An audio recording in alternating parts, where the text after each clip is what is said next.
Hi everyone, in front of me I've got HUAWEI Nova 12S and let me share with you how to clear the browser on this device.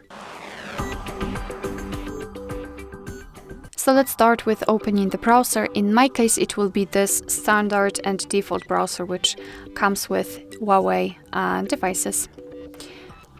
So here, whenever we've got our browser opened, we have to tap on the 4 dots icon in the right upper corner, and now tap on the settings. That was a misclick. Let's tap on the settings. So here, all we have to do is to focus on this advanced section, and at the bottom of it, we've got this option, clear browsing data.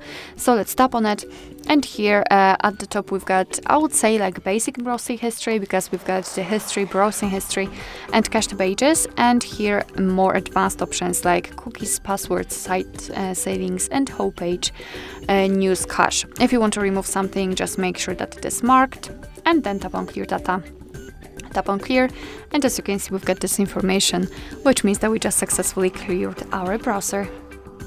Alright, so that will be all. Thank you so much for watching. I hope that this video was helpful, and if it was, please hit the subscribe button and leave the thumbs up.